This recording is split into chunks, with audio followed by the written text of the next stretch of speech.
Bismillahirrahmanirrahim. Now we will study the metabolism of compound lipids. The compound lipids can be classified into two major groups. One is the glycerolipids and the other is the sphingolipids. Glycerolipids are the lipids which contain glycerol as the backbone, while the sphingolipids contain sphingosine as the backbone. The glycerolipids can be further subdivided into three groups. One is the triacyl glycerol, other one is the glycerophospholipids, and the third one is the ether glycerolipids or ether-linked glycerolipids. The triacyl glycerol, as we have seen earlier, that is stored in the adipose tissues. The second group, glycerophospholipids, they include the phosphatidylcholine, phosphatidylethanolamine, phosphatidylserine or phosphatidylinositol, and other lipids. In the same way, the ether link containing glycerolipids are the plasmalogens and platelet activating factor.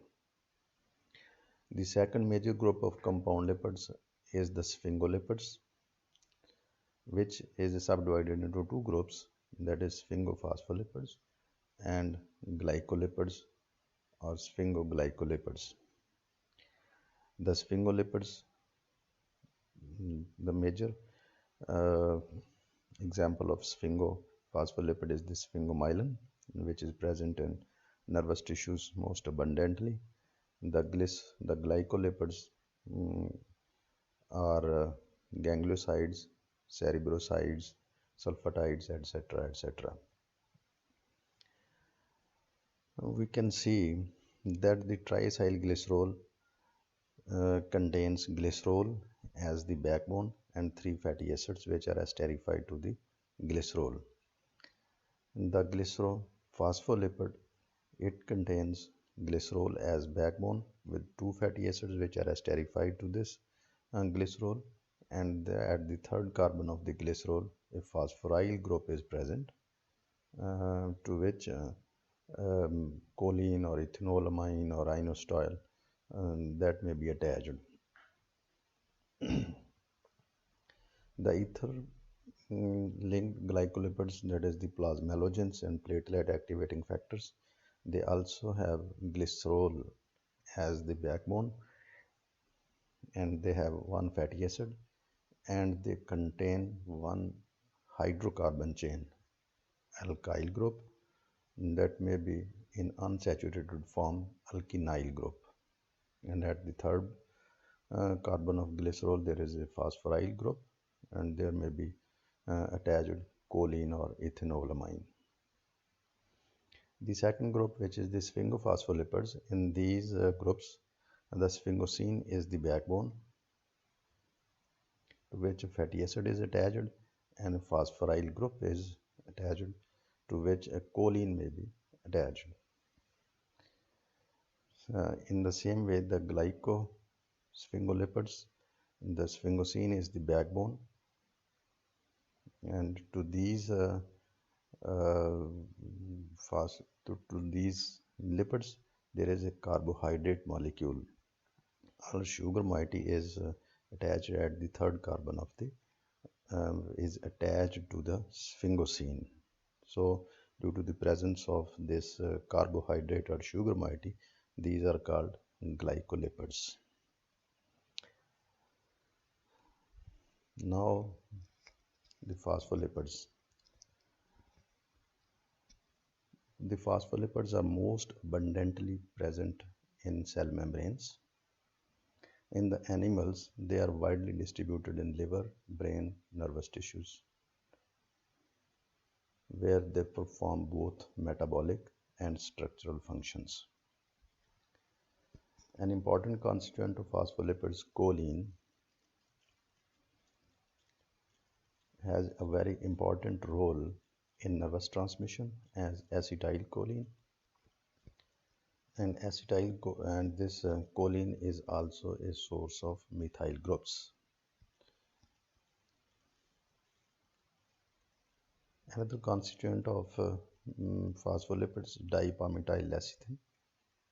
This dipalmityllecithin is a very effective surface active agent and is the major constituent of lung surfactant, which prevent adherence and lung collapse. Cardiolipin is the major phospholipid of mitochondria and present in excess amount in mitochondrial membranes. The decreased amount of cardiolipin leads to mitochondrial dysfunction. The cardiolipin also have some antigenic properties as well.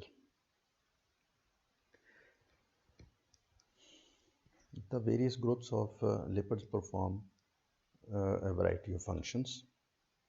The lipids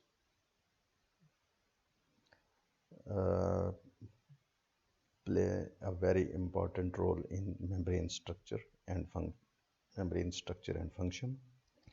They are also involved in blood clotting. These phospholipids also supply arachidonic acid for the synthesis of prostaglandins. As we know, in phospholipids, the fatty acid present at the second carbon of glycerol is unsaturated. So often arachidonic acid is present as unsaturated fatty acid in glycerolipids, in glycerophospholipids. These phospholipids are synthesized from phosphatidic acid and 1,2-diacylglycerol. And this diacylglycerol is also an intermediate in the production of or in the formation of triacylglycerol. Mostly the synthesis of these phospholipids takes place in endoplasmic reticulum. Now the formation of lecithin and cephalins. Mostly the synthesis of lecithin cephalins occurs in liver and brain. For the synthesis of lecithin and cephalins, first of all, the choline and ethanolamine are phosphorylated. For this phosphorylation, the ATP react with this choline or ethanolamine, and then the ATP provide the phosphoryl group, and choline is converted into phosphocholine and ethanolamine is converted into phosphoethanolamine. Then this phosphocholine react with CTP to form the CDP-choline. Then this CDP-choline react with 1,2-diacylglycerol to give rise to the phosphatidylcholine, which is also called lecithin. In the same way, the phosphoethanolamine combines with the CTP to form the CDP-ethanolamine, and then this CDP-ethanolamine react with the 1,2-diacylglycerol to give rise to phosphatidylethanolamine, which is a cephalin. So in this way, the lecithin and cephalins are synthesized. In this synthesis, first of all, the choline and ethanolamine are phosphorylated, and their ethanolamine or phosphocholine react with CTP, and then the CDP-choline or CDP-ethanolamine react with 1,2-diacylglycerol to form the lecithin or ethanolamine. The cephalins can be converted into phosphatidylcholine as well by the successive methylation.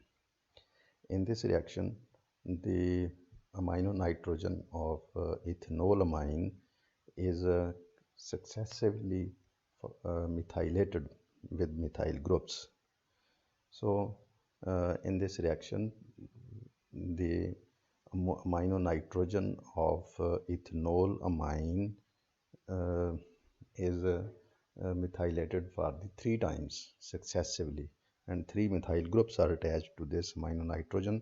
And then after this methylation, this ethanolamine is converted to choline.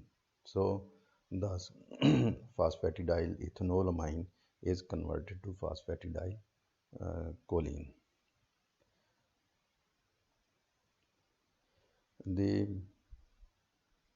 Now the synthesis of phosphatidylserine. The phosphatidylserine is synthesized from phosphatidylethanolamine. This phosphatidylethanolamine react with free serine, and this serine replaces the ethanolamine in this compound. So the phosphatidylserine is formed. This reaction is catalyzed by the enzyme phosphatidylethanolamine serine transferase. In this reaction, we see that the hydroxyl group of serine react with the phosphoryl group and displaces the ethanolamine.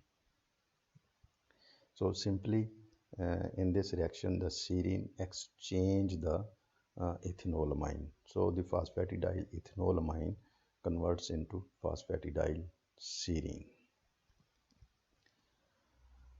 Now in these reactions we can see clearly that the choline react with the ATP to form the phosphocholine, and the enzyme catalyzing this reaction is choline kinase. Then this phosphocholine react with ATP to form the CDP-choline, and pyrophosphate group is released. The enzyme is cetidyltransferase.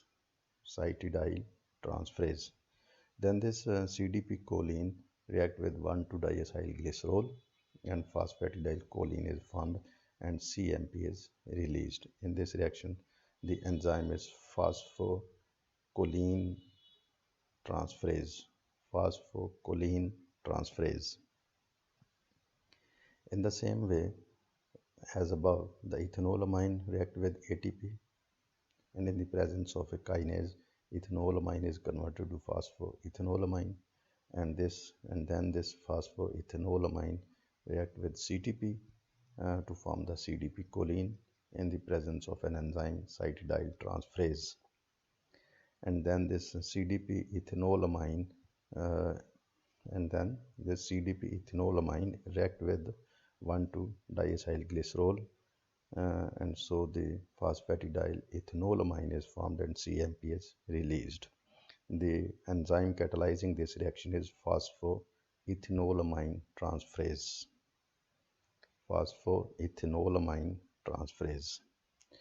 In this reaction, we see that the phosphatidylethanolamine react with serine, and this serine replaces the ethanolamine. So the phosphatidylethanolamine is converted to phosphatidylserine, and ethanolamine is released. Thank you.